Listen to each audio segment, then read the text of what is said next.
நர்சரியிலேருந்து ஒரு சின்ன small size சாமந்தி செடி ஒன்று வாங்கிட்டு வந்திருந்தேன். அதோடய ப்ரைஸ் வந்து 60 ருபீஸ். அது வந்து ஒரு அழகான சின்ன சைஸ் பாட்டோடு வந்திருந்தது. அதை தான் நான் இன்றைக்கி ரீபாட் பண்ண போகிறேன். இந்த சாமந்தி நிறைய பூக்கள் கொடுக்கணும் அப்படின்னா அதோட நுனி பகுதியை நீங்கள் கிள்ளி விடணும். அப்படி கிள்ளி விடும்போது அது பக்க கிளைகள் விட்டு நிறைய பூ வைக்கும். அதே மாதிரி இதோட அந்த நீங்கள் கிள்ளி விடுற அந்த கிளை வந்து இன்னும் கொஞ்சம் பெரிய சைஸில் இருந்துச்சு அப்படின்னா நீங்கள் அதை நட்டு வச்சாலே அது இன்னொரு செடியாக வந்துடும். அதே மாதிரி இது பக்கவாட்டில் சின்ன சின்ன செடியாக உங்களுக்கு வந்துகிட்டே இருக்கும். அதை எடுத்து நீங்கள் தனியாக பிரித்து வச்சாலும் அது உங்களுக்கு ஒரு புது செடியாக வந்துடும்.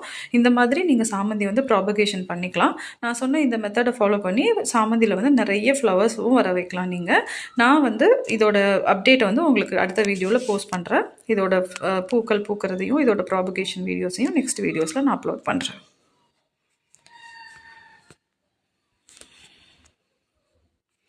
சாயில் மிக்ஸ் பார்த்திங்க அப்படின்னா அதுதான் ரெட் சாயில், அது கூட எரு கலந்துருக்கு, வெர்மி கம்போஸ்ட், கொஞ்சமாக பெர்லைட், இதை தான் ஆட் பண்ணி நான் ரெகுலராக எல்லா செடிக்கும் இந்த மாதிரி தான் யூஸ் பண்ணுவேன்.